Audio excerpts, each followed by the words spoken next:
और हमने छायाओं को सत्य समझ लिया है। वो पीछे देखने में समर्थ हो गया, उसकी गर्दन मुड़ने लगी और उसकी आंखें देखने लगी बाहर के रंग, वृक्ष और वृक्षों में खिले फूल, राह से गुजरते लोग।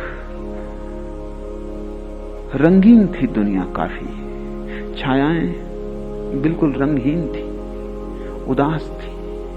बाहर उत्सव था, छायाओं में कोई उत्सव पकड़ में नहीं आता था। बच्चे नाचते गाते निकलते थे, छायाएं तो बिल्कुल चुप थी। वहां वाणी न थी, वहां मुखरता न थी। बाहर पीछे छिपा हुआ असली जगत था। उस आदमी ने धीरे धीरे इसकी चर्चा दूसरे कैदियों से शुरू की। बाकी कैदी हंसने लगे कि तुम्हारा दिमाग खराब हो गया। हम तो सदा से यही सुनते आए हैं कि यही सत्य है जो सामने है, और हम तो पीछे मुड़ के देखते हैं तो कुछ दिखाई नहीं पड़ता सिवाय अंधकार के। जब आंख बंद हो जाए तो सिवाय अंधकार के कुछ भी दिखाई नहीं पड़ता। जरूरी नहीं है कि अंधकार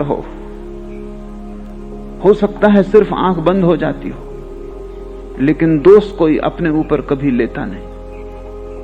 तो कोई ये तो मानता नहीं कि मेरी आंख बंद हो सकती है इसलिए अंधकार है। लोग मानते हैं अंधकार है इसलिए अंधकार है।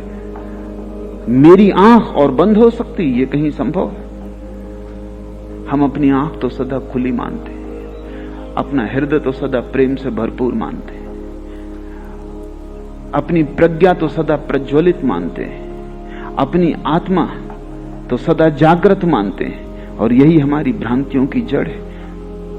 फिर कैदियों की संख्या बहुत थी, वो अकेला था।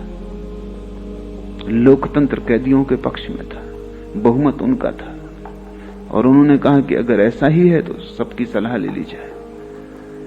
एक भी मत मिला नहीं उस आदमी को, और लोग खूब हंसे और खूब मजाक की उन्होंने।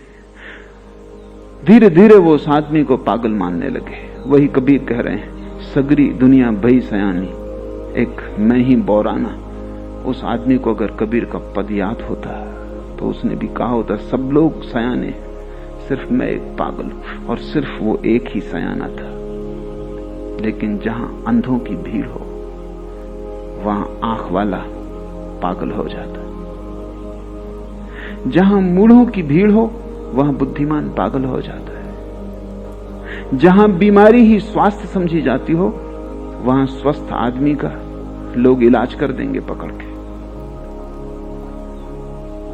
स्वाभाविक है, क्योंकि लोग अपने को मानदंड समझते हैं। और फिर जब बहुमत उनके साथ हो, बहुमत नहीं सर्वमत उनके साथ हो, उस एक आदमी को छोड़ के सभी उनके साथ थे, तो संदेह भी कैसे पैदा हो। लोग हंसे, मजाक की, उसे पागल समझा, उसका तिरस्कार किया, उसकी उपेक्षा की। धीरे धीरे लोगों ने उससे बातचीत बंद कर दी, क्योंकि वो बेचैनी पैदा करता था। बेचैनी पैदा करता था क्योंकि कभी कभी संदेह उनके मन में भी उठाता था कि हो ना हो, कहीं ये आदमी सच ना हो। क्योंकि अगर ये आदमी सच है तो उनकी पूरी जिंदगी बेकार गई। बड़ा दांव है, ये आदमी गलत होना ही चाहिए, नहीं तो उनकी पूरी जिंदगी गलत होती। और कोई भी आदमी नहीं चाहता कि उसकी पूरी जिंदगी गलत सिद्ध हो, क्योंकि इसका अर्थ हुआ तुमने यूं ही गंवाया, तुमने अवसर खो दिया। तुम मूढ़ हो, अज्ञानी हो, मूर्छित हो। अहंकार ये मानने को तैयार नहीं होता। अहंकार कहता है मुझसे ज्ञानी और कौन, मुझसे समझदार और कौन। ऐसे अहंकार रक्षा करता अज्ञान की। अहंकार रक्षक है अज्ञान के ऊपर। उसके रहते अज्ञान का किला पराजित न होगा, तोड़ा न जा सकेगा।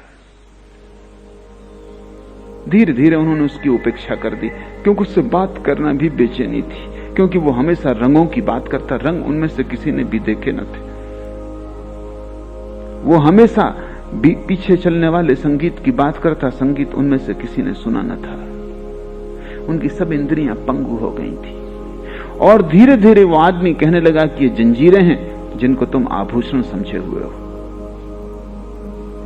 आखिर कैदी को भी सांत्वना तो चाहिए, तो वो जंजीरों को आभूषण समझ लेता है। आखिर कैदी को भी जीना तो है, तो कारागृह को घर समझ लेता है। न केवल समझ लेता है बल्कि भीतर से सजा भी लेता है, ताकि पूरा भरोसा आ जाए अपना घर है। जंजीरों पर कैदियों ने फूल पत्तियां बना ली थी। जंजीरों को घिस घिस के वो साफ किया करते थे, क्योंकि जिसकी जंजीर जितनी चमकदार होती वो उतना संपत्तिशाली समझा जाता था। जिसकी जंजीर जितनी मजबूत होती वो उतना धनी समझा जाता था। जिसकी जंजीर जितनी बजनी होती उसकी उतनी ही संपदा थी स्वभावतः। अगर जंजीर कमजोर होने लगे तो वो उसे सुधार लेते थे, क्योंकि जंजीर ही उनका जीवन थी। और जंजीर को उन्होंने जंजीर कभी माना न था, वो आभूषण था। वही तो एकमात्र सजावट थी उनके शरीर पर, और तो कोई सजावट न थी। धीरे धीरे इस आदमी को समझ में आने लगा कि ये आभूषण नहीं जंजीरें हैं, क्योंकि उसे स्वतंत्रता के जगत की थोड़ी झलक मिलनी शुरू हो गई। एक किरण उतर आई अंधेरे में, सूरज का संदेश आ गया। अब इस अंधेरे घर में, इस अंधेरे कारागृह में रहना मुश्किल हो गया। धीरे धीरे उसने जंजीर को तोड़ने की व्यवस्था कर ली। असली सवाल तो भीतर की जंजीर का टूट जाना है, बाहर की जंजीर बहुत कमजोर है। अगर तुम बंधे हो तो भीतर की जंजीर से बंधे हो। भीतर की जंजीर है, जंजीर को आभूषण समझना है। एक बार उसे समझ में आ गया कि आभूषण नहीं है, आधी तो मुक्ति हो ही गई। उसी दिन से उसने जंजीरों को घिसना बंद कर दिया, साफ करना बंद कर दिया, सजाना बंद कर दिया। लोग समझने लगे कि जीवन से उदास हो गया है, जैसा कि आमतौर से सन्यासी के लिए संसारी समझते हैं। उदास हो गया बेचारा, उनके भाव में एक बेचारेपन की प्रतीति होती है। जिंदगी में हार गया, शायद पाया कि अंगूर खट्टे, छलांग पूरी न हो सकी, कमजोर था। हम पहले से ही जानते थे कि कमजोर है, और आज नहीं कल थक जाएगा और संघर्ष से अलग हो जाएगा। कायर है। जंजीरें जो कि आभूषण है, इसको सजाना बंद कर दिया। ऐसा ही बेसजाया रह रहा है। आसपास की दीवार को साफ सुथरा करना भी बंद कर दिया। अब पागलपन बिल्कुल पूरा हो गया है। लेकिन उस आदमी ने धीरे धीरे जंजीरें तोड़ने के उपाय खोज लिए। भीतर की जंजीर टूट जाए तो बाहर का कारागृह टूटा ही हुआ है। आधा तो गिर ही गया, बुनियाद तो हिल ही गई। और पीछे के जगत का, छिपे हुए जगत का संदेश आ जाए तब एक अनंत पुकार उसे पुकारने लगी। एक प्यास उसके रोए रोए में समा गई। असली जगत में प्रवेश करना है। उसने जंजीरें तोड़ ली। जब प्यास प्रगाढ़ हो तो कमजोर से कमजोर आदमी शक्तिशाली हो जाता है। जब प्यास प्रगाढ़ ना हो तो कमजोर से कमजोर जंजीरें भी बड़ी मजबूत मालूम पड़ती हैं। प्यास बढ़ती चली गई। पीछे का जगत ज्यादा साफ होने लगा। आंख जितनी साफ होने लगी उतना ही सत्य का जगत साफ होने लगा।